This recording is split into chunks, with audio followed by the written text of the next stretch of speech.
நம்மள நெறைய பேரோட வீட்ல, இல்லன்னா சொந்தக்காரங்க வீட்ல, ஃப்ரெண்ட்ஸ் சர்க்கிள்ல, இல்லன்னா பக்கத்து வீட்லன்னு சொல்லி யாராவது ஒருத்தங்க அப்ராடுக்கு போய் படிக்கிறது. இது பேச்சுலர்ஸா இருக்கலாம், இல்லன்னா மாஸ்டர்ஸா இருக்கலாம். இப்படி அப்ராடுக்கு போய் படிக்கிறவங்கள நம்ம பார்த்திருப்போம். அப்படி இல்லன்னா கேள்வியாச்சும் பட்டிருப்போம்.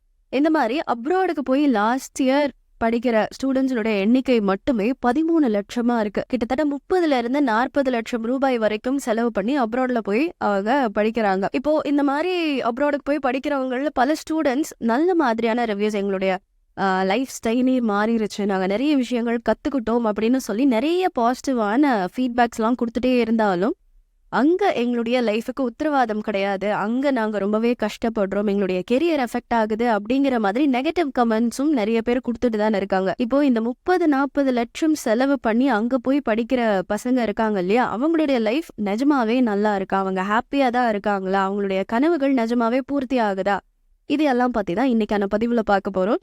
Welcome to Tamil threads. நான் உங்கள் மௌனமொழி.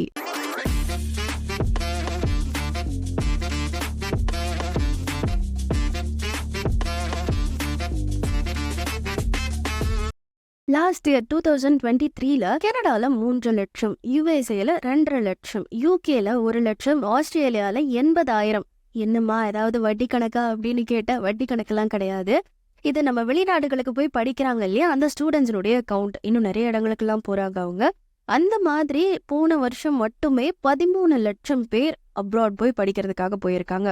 அண்ட் இது கேட்கும்பொழுது ஓகேம்மா, இது நம்ம எப்பவுமே கேட்கறதுனா யூஎஸ்ஏ யூகேன்னு சொல்லி பசங்க எல்லாரும் அப்ராட் போய் படிச்சுட்டே தானே இருக்காங்க அப்படின்னு கேட்டா கரெக்ட். பட் இங்கெல்லாம் கூடவா போய் படிக்கிறாங்க அப்படின்னு கேட்குற மாதிரி சில இடங்களுக்கும் நம்ம ஸ்டூடெண்ட்ஸ் போய் படிச்சுட்டு இருக்காங்க.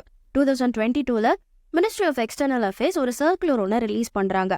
அதுல கிர்கிஸ்தான்ல 14,000 ஸ்டூடெண்ட்ஸும், தைவானுக்கு 2,000 ஸ்டூடெண்ட்ஸும், பங்களாதேஷுக்கு 9,300 ஸ்டூடெண்ட்ஸும், இட்டாலிக்கு 6,000 ஸ்டூடெண்ட்ஸும், வெனின்சுலாக்கு 93 ஸ்டூடெண்ட்ஸும் போயிருக்காங்களாம் படிக்கிறதுக்காக.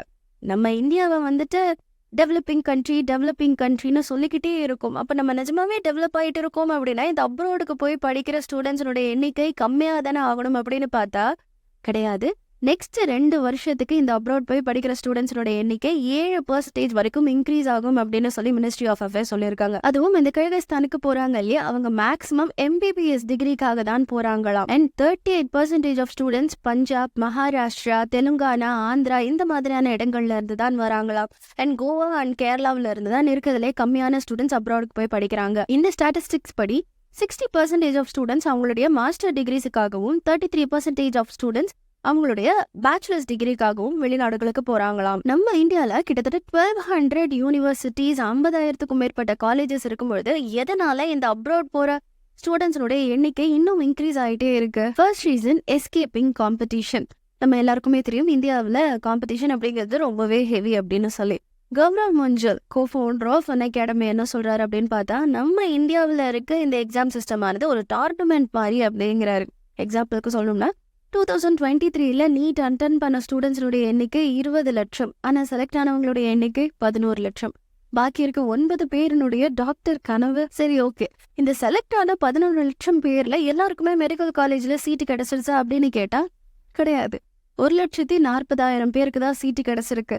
அண்ட் இன்னும் சிலர் அவங்களுடைய கனவுகளை விட்டு கொடுத்தாலும் பாதி பேர் கண்டிப்பா டாக்டராயே ஆகணும் அப்படிங்கிறதுனால அப்ராடுக்கு போய் படிக்க வேண்டிய கட்டாயத்துக்கு தள்ளப்படுறாங்க. அடுத்தது ஜிஇ மெயின்ஸ்ல 23 ஐஐடியில 17,000 சீட்டுக்காக 11 லட்சம் பேர் போட்டி போட்டுட்டு இருக்காங்க. அவுட்ப்ளே அப்படிங்கிற ஒரு ஸ்டார்ட் அப்னுடைய ஃபவுண்டர் என்ன சொல்லியிருக்காருன்னா, இப்ப இருக்க ஜெனரேஷன் இன்வெஸ்டர்ஸ் யாருமே ஐடியா மேல இன்வெஸ்ட் பண்றது கிடையாது. அவங்க அந்த ஆண்டர்பிரினர் மேலதான் இன்வெஸ்ட் பண்றாங்கிற ஒரு விஷயத்த சொல்றாங்க. எக்ஸாம்பிளுக்கு பார்த்தோம் அப்படின்னா, இப்போ ஒரு ஆண்டர்பிரினர் ஐஐடி கிராஜுவேட் அப்படின்னா அவங்களுடைய ஸ்மார்ட் ஒர்க்கும் தேவையில்லை, அவங்களுடைய ஹார்ட் ஒர்க்கும் தேவையில்லை. இந்த ஐஐடி அப்படிங்கிற ஒரு இது இருக்கு இல்லையா, அதுவே அவங்களுக்கு ஆட் ஆன் பெனிஃபிட் மாதிரி, அவங்களுக்கு அதுவே ஒரு பிராண்ட் மாதிரி ஒர்க் ஆகுது அப்படிங்கிறாங்க. இந்த கேஜிஎஃப்ல சொல்லுவாங்க இல்லையா, ரேமண்ட், அது ஒரு பிராண்ட், அதுக்கு தான் இங்க மதிப்பே அப்படின்னு சொல்லிட்டு. அந்த மாதிரி இப்போ ஒரு பர்சனுடைய ஸ்கில்ஸ் மேட்டர் இல்லை, அவங்க எங்க படிச்சிருக்காங்கிறது தான் முக்கியம் அப்படிங்கிற மாதிரி இருக்கு. இதே பிராண்ட் தான் இந்த ஐஐடி கிராஜுவேட் அப்படிங்கிற ஒரு பிராண்ட் இருக்கு இல்லையா, இந்த பிராண்டே அவங்களுக்கு எந்த டொமைனுக்கு போனாலும் வேலையை ஈஸியா வாங்கி கொடுத்துருது அப்படிங்கிறாங்க. அண்ட் ஆல்சோ அது வேலையையும் தாண்டி இப்போ கல்யாணத்துக்கும் அவங்களுக்கு யூஸ்ஃபுல்லா இருக்கு அப்படிங்கிறாங்க. இப்போ நிறைய பேருடைய மைண்ட் எங்களுக்கெல்லாம் சும்மாவே பொண்ணு கிடைக்காதுங்க அப்படிங்கிற மாதிரி தான் இருக்கு இல்லையா. பட் இப்போ அப்படிதான் இருக்கு. ஐஐடி கிராஜுவேட்ஸ்க்காகவே ஐஐடி ஐஐஎம் மேட்ரிமோனியல் வெப்சைட் அப்படிங்கிற ஒன்றும் ஸ்டார்ட் பண்ணியிருக்காங்க. ஸோ இங்க இருக்க காம்படிஷன்ல இருந்து எப்படியாவது எஸ்கேப் ஆயிடணும் அப்படிங்கிறதுக்காகவும், நான் ஃபாரின்ல இருந்து வந்திருக்கேன், நான் அப்ராட்ல இருந்து படிச்சுட்டு வந்திருக்கேன் அப்படிங்கிற ஒரு பிராண்ட் வேணும் அப்படிங்கிறதுக்காகவும் ஃபாரின் போய் படிக்க போறாங்க. அண்ட் ரெண்டாவது விஷயம் அப்படின்னு பார்த்தா காலேஜஸ். இந்த காலேஜஸும் ஸ்டூடெண்ட்ஸுடைய ஸ்கில் செட்டும் இன்டர் கனெக்ட் ஆயிருக்கு அப்படிங்கிற ஒரு விஷயத்த நம்மளால கண்டிப்பா மறுக்கவே முடியாது இல்லையா? இப்போ ஒரு ஸ்டூடெண்ட்ஸ் வந்து நான் நல்லா படிக்கல அப்படின்ட்டு காலேஜ்ல போய் கேட்டோம்னா என்ன சொல்லுவாங்க?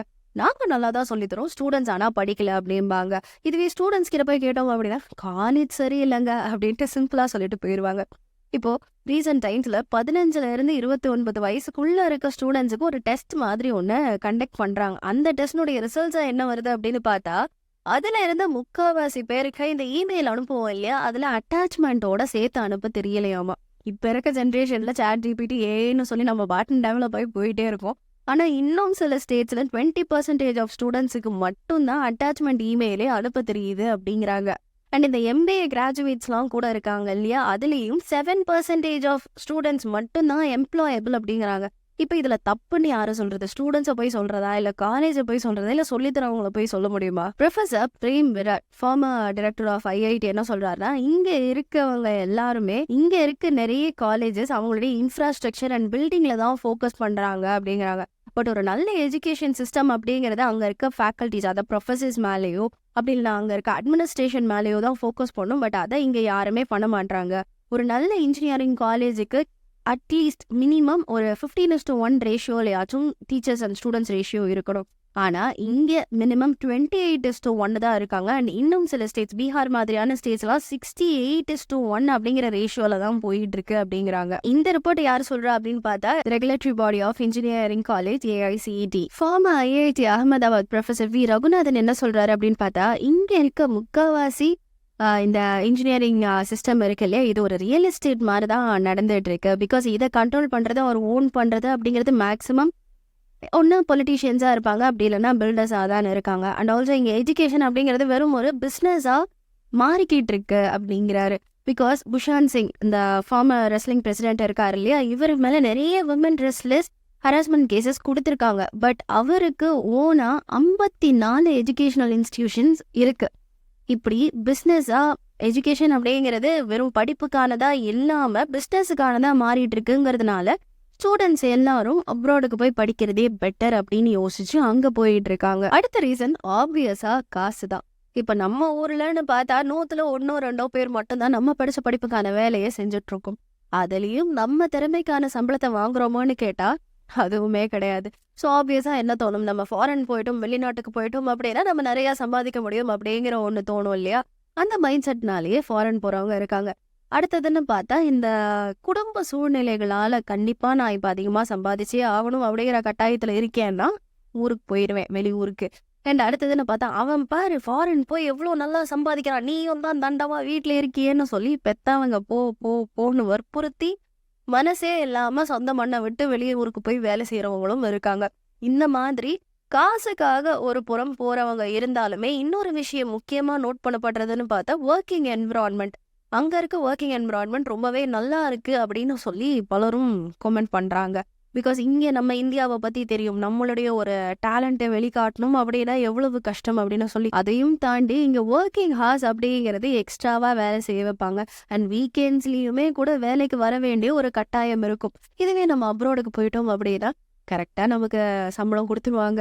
அண்ட் ஆல்சோ நம்ம ஒரு அப்ரிசியேஷன் அப்படிங்கிறது இருக்கும் இல்லையா, நம்ம வேலைக்கான அங்கீகாரம் அப்படிங்கிறது அங்கே கரெக்டாக கிடைக்கும். அண்ட் வீக்கெண்ட்ஸ்லேயும் வேலைக்கு வந்தாகணுங்கிற கட்டாயம் கிடையாது, ஜாலியாக ஜமாயிக்கலாம். ஸோ இந்த மாதிரியான ரீசன்ஸ்னால என்ன பண்ணுவாங்க, நம்ம பேசாமல் அப்ராடே போயிடலாமே அப்படிங்கிறத மக்களுடைய மைண்ட் செட்டா இருக்கு. வேர்ல்ட் பேங்க் ஆஃப் இந்தியாவுடைய ரிப்போர்ட் படி கூட இங்க இருக்க ஒரு இண்டிவிஜுவல் இங்கேயே அவனுடைய சொந்த ஊர்லயே வேலை செஞ்சுட்டு இருக்கான் அப்படின்னா அவனுடைய சேலரி 40% இன்க்ரீஸ் ஆகுது அப்படிங்கிறாங்க. இதுவே அவன் அப்ராட் போயிட்டான் அப்படின்னா அவனுடைய சேலரி 120% வரைக்கும் இன்க்ரீஸ் ஆகுது அப்படிங்கிறாங்க. இப்ப இதுவே ஒரு ஆட் ஆன் ரீசனா மாறிடுது ஃபாரின் போறதுக்கு. அண்ட் ஆல்சோ இங்க இருக்க கம்பெனிஸ் எல்லாம் எம்ப்ளாயிஸை ஒழுங்கா ட்ரீட் பண்றது கிடையாது, அவங்கள ரொம்ப கொடுமைப்படுத்துறாங்க. ஃபாரின்ல அந்த மாதிரிலாம் எதுவுமே இருக்காது, நம்ம நிம்மதியா வேலை செஞ்சுட்டு வரலாம் அப்படிங்கிறாங்க. அண்ட் அடுத்த விஷயம், இந்த படிப்புக்காக போறவங்க இருக்காங்க இல்லையா, அவங்க எதுக்காக முக்கியமா போறாங்க அப்படின்னு பார்த்தா, இங்க சீட்டிங் நிறைய நடக்குது. வெஸ்ட் பெங்கால் மதுமிதாவை பத்தி எல்லாருக்கும் தெரியும்னு நினைக்கிறேன். ஒரு 1000 ரூபாய் குடுத்தாலே நம்மளுடைய ரிசர்ச் பேப்பர் ஆனது நம்ம கையில கிடைச்சிரும். ஸோ இங்க படிச்சு முடிக்கணும் அப்படிங்கிற ஒரு மைண்ட் செட்ல இருக்காங்களே ஒழிய, எதுக்காக படிக்கணும், எதை படிக்கணும், ஏன் படிக்கணும், இந்த மாதிரியான விஷயங்கள் எதுவுமே தெரிய மாட்டேங்குது. எஜுகேஷன் சிஸ்டம் ஆனது இப்படி மாறிக்கிட்டே இருக்கு. ஸோ நம்ம ஃபாரின்ல போய் படிச்சுட்டு ஜம்முன்னு வந்துடலாம் அப்படிங்கிற ஒரு மைண்ட் செட்டும் இருக்கு. அடுத்த ரீசன் அப்படின்னு பார்த்தா குவாலிட்டி ஆஃப் லைஃப். நம்ம ஊர்ல இருந்து ஒருத்தவங்க அப்ராட் போயிட்டாங்க அப்படின்னாலே அவங்களுடைய வாழ்க்கை தரம் அப்படியே உயர்ந்துடும் அப்படிம்பாங்க. படங்கள்ல எல்லாம் கூட கிண்டலா சொல்லியிருப்பாங்க தெரியுமா, பாடி கடலூர் ஆனா பாடி லாங்குவேஜ் கலிஃபோர்னியாவா அப்படின்னு சொல்லி கேட்டிருப்பாங்க. அண்ட் இந்த படம் கூட ரத்த கண்ணீர் படத்துல கூட எம்ஆர் அதை சொல்லியிருப்பாரு. மேல் நாட்டுல கூட்டுறவன் நின்னுட்டு கூட்டுறான், இங்க கூட்டுறவன் குனிஞ்சிட்டு கூட்டுறான்னு சொல்லுப்போ அப்படின்ட்டு கலாய்ச்சிருப்பாரு இல்லையா. ஸோ அந்த மாதிரி அங்கேக்கும் இங்கேக்கும் நிறைய டிஃப்ரென்ஸ் இருக்கு. லைஃப் ஸ்டைல்ல நிறைய டிஃப்ரென்ஸ் இருக்கு. அண்ட் ஆல்சோ அங்க நிறைய ரூல்ஸ் இருக்கு. ஹைஜீனை பயங்கரமா ஃபாலோ பண்ணுவாங்க. அண்ட் நம்ம ஊர்லயும் ரூல்ஸ் எல்லாம் இருக்கு, நம்ம எதையும் ஃபாலோ பண்ண மாட்டோம், அவ்வளவுதான். இதுக்கு நம்ம ஊரை வந்துட்டு குறை சொல்லல. சிலர் பண்ற தவறுகள்னால மொத்த இந்தியாவுக்கும் இந்தியர்களுக்கும் ஒரு கெட்ட பேர் வந்து சேர்ந்துருது. ஓகே, இப்போ யூனிவர்சிட்டி ஆஃப் சிகாகோனுடைய ரிப்போர்ட் படி என்ன சொல்றாங்கன்னு பார்த்தா, டெல்லியில வாழற ஒரு இண்டிவிஜுவல் பர்சனுடைய லைஃப் டைம் 12 வருஷத்துக்கு ரெடியூஸ் ஆகுது அப்படிங்கிறாங்க. காரணம் ஏர் பொல்யூஷன். கரெக்டா நம்ம ரூல்ஸ் எதையும் ஃபாலோ பண்ணாததுனால வர விளைவுகள். ஏர் பொல்யூஷனால மட்டுமே ஒரு இந்தியனுடைய லைஃப் டைம் ஆனது 5 வருஷத்துக்கு ரெடியூஸ் ஆகுது அப்படிங்கிறாங்க.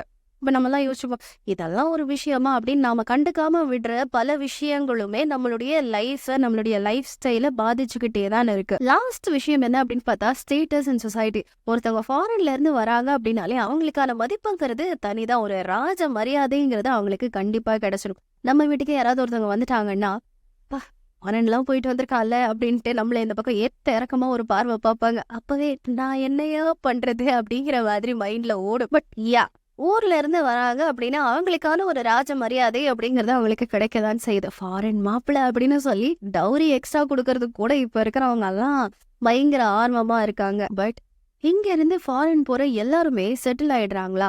அதை விட முக்கியமான விஷயம், சந்தோஷமா தான் இருக்காங்களா அப்படின்னு கேட்டா நோ. நம்மள பலருடைய ஒரு மைண்ட் செட்டும் எப்படி இருக்கும்ல, உனக்கு என்னப்பா ஜாலியா இருக்க, ஃபாரின் போயிட்ட, செட்டில் ஆயிட்ட, லைஃப் ஸ்டைலே சேஞ்ச் ஆயிருச்சு அப்படிங்கிற மாதிரி தான் நாம அவங்கள பார்ப்போம். ஆனா ஒரு படத்துல விஜய் சேதுபதி சொல்லுவாங்க தெரியுமா, முட்டை போடுற கோழிக்கு தான் தெரியும் தன்னுடைய வலி என்ன அப்படின்னுட்டு. அந்த மாதிரிதான் அவங்களுடைய நிலைமைகளுமே. எக்ஸாம்பிளுக்கு கனடாவுக்கு படிக்கிறதுக்காக போன சில ஸ்டூடெண்ட்ஸ் அங்க காலேஜுக்கே போகாம இருந்திருக்காங்க. என்னடா அப்படின்னு விசாரிக்கும் பொழுது அங்க அவங்க காலேஜ் அப்படின்னு சொல்றது ஒரே ஒரு ரூம், அங்க ஒரு டாய்லெட், பார்க்கிங், இது மட்டும்தான் இருந்திருக்கு.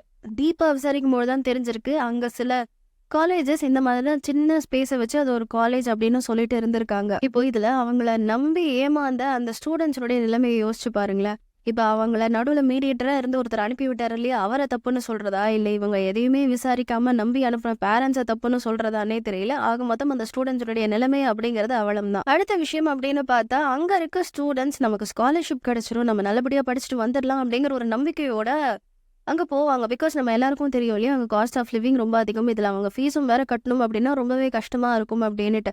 சில காலேஜஸ்லாம் சொல்லுவாங்க, இங்க உங்களுக்கு ஸ்காலர்ஷிப் கிடைக்கும், 20% ஆஃப் ஃபீஸ் மட்டும் நீங்க கட்டினா போதும், மித்ததை நாம பார்த்துப்போம் அப்படின்னுட்டு. ஆனா சில காலேஜஸ்லாம் அங்க ஸ்காலர்ஷிப் அப்படிங்கிற ஒண்ணு கிடையவே கிடையாது. இதை நம்பி நிறைய ஸ்டூடெண்ட்ஸ் ஏமாந்தும் போறாங்க. அண்ட் நம்ம சொன்ன மாதிரி அவங்களுடைய தினசரி தேவைகள்லாம் இருக்கும் இல்லையா, அதெல்லாம் பூர்த்தி பண்ணிக்கணும் அப்படிங்கிறதுக்காகவே ஸ்டூடெண்ட்ஸ் நிறைய பேர் என்ன பண்ணுவாங்க, அங்க பார்ட் டைம் ஜாப் பண்ணுவாங்க. கெஃபேஸ்ல, ரெஸ்டாரண்ட்ஸ்லன்னு சொல்லி வேலைகள்லாம் செஞ்சுட்டு அவங்களுடைய தினசரி தேவைகளை பூர்த்தி பண்ணிட்டு இருக்காங்க. கஷ்டப்பட்டுட்டு தான் இருக்காங்க அவங்களுமே.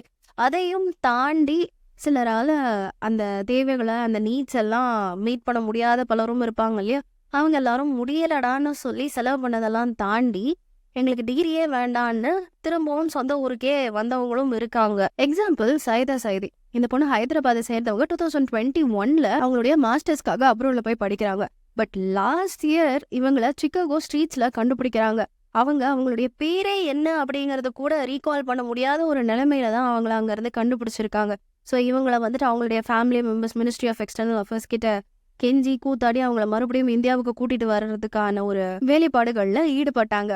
ஸோ இப்போ இவங்களுடைய இந்த நிலைமைக்கான காரணம் என்ன அப்படின்னு ஆராய்ச்சி பண்ணி பார்க்கும்பொழுது, அந்த பொண்ணு அந்த சமயத்துல ரொம்பவே மென்டல் டிப்ரெஷன்ல இருந்திருக்கா. அதுதான் அந்த பொண்ணு இந்த மாதிரியான ஒரு நிலைமையில இருக்கிறதுக்கான காரணம் அப்படின்னு சொல்லியிருக்காங்க. அண்ட் ஆல்சோ விவேக் அப்படிங்கிற இன்னொரு ஸ்டூடெண்ட்டுமே கிளவுட் கம்ப்யூட்டிங் அப்ராட்ல முடிச்சுட்டு இந்தியாவுக்கு வேலைக்காக வந்தப்போ அந்த பையனுக்கு அங்க எங்கேயுமே வேலையே கிடைக்காம கடைசியில சூப்பர் மார்க்கெட்ல போய் வேலை செஞ்சுட்டு இருக்காங்க. இந்த மாதிரி படிச்சு நல்ல வேலை கிடைக்கும், நல்ல அங்கீகாரம் கிடைக்கும்னு போய் கஷ்டப்பட்டு திரும்பி வரவங்களும் இருக்காங்க. வந்து எந்த ஒரு வேலையுமே கிடைக்காம திண்டாடுறவங்களும் இருக்காங்க. அண்ட் படிப்புக்குன்னு கிடையாது. வேலைக்காக போறவங்களுமே கூட கான்ட்ராக்டர்ஸ் கிட்ட, மீடியேட்டர்ஸ் கிட்ட எல்லாம் காசு குடுத்து ஏமாந்தவங்க நெறைய பேர் இருக்காங்க. அங்க போய் அவங்களுக்கான மரியாதை கிடைக்காம அசிங்கப்பட்டு கஷ்டப்படுறவங்க நெறைய பேர் இருக்காங்க. அண்ட் ஆல்சோ கரெக்டான சம்பளம் கிடைக்காம திரும்பி வந்தவங்களும் இருக்காங்க. இதுக்கெல்லாம் ஒரு படி மேல போய் இந்தியன் ஸ்டூடெண்ட்ஸ் மேல அட்டாக்ஸுமே நடந்திருக்கு. வருண் ராஜ்புஷா அப்படிங்கிற ஒரு இந்தியன் ஸ்டூடெண்ட்டை அமெரிக்கன் ஜிம்ல வச்சு மர்டர் பண்றாங்க. ஏன்டா இப்படி பண்ணீங்க அப்படின்னு கேட்டதுக்கு அந்த இந்தியன் ஸ்டூடெண்ட்டை பார்க்கறதுக்கு அவங்களுக்கு பயமா இருந்தது, அதனால அடிச்சு கொண்டுட்டானுங்களாம். இந்த மாதிரியான கொடுமைகளும் சுத்தி சுத்தி நடந்துட்டே தான் இருக்கு. இதெல்லாம் பார்க்கும்பொழுது சில ஸ்டூடெண்ட்ஸ் வெளியே போறதுக்கு பயந்துட்டு ரூம்குள்ளேயே இருக்கிறவங்களும் இருக்காங்க. அட் லாஸ்ட் அப்ராட்ல போய் நல்லா படிச்சு செட்டில் ஆகுறவங்களும் இருக்காங்க. திரும்பி இங்க வந்து வேலையே கிடைக்காம திண்டாடுறவங்களும் இருக்காங்க. இதுக்கு ரெண்டுத்துக்குமே எல்லாத்துக்குமே நல்லது கெட்டது அப்படின்னு இருக்கும் இல்லையா? அதே மாதிரி இந்த வெளியூர்களுக்கு போய் படிக்கிறது, வேலை செய்யறது அப்படிங்கிறதுலயும் நிறைய நல்லது நிறைய கெட்டதும் இருக்கு. ஸோ அப்ராடுக்கு போனாதான் நல்லது அப்படின்னு நினைக்கிற நல்ல உள்ளங்கள் இது ரெண்டுமே இருக்கு அப்படிங்கிறத நினைச்சீங்கன்னா நல்லா இருக்கும். ஸோ உங்களுக்கான பதிவு தான் இது. இந்த பதிவை பத்தின கருத்துக்களை மறக்காம கமெண்ட்ஸ்ல சொல்லுங்க. கேட்டதற்கு நன்றி.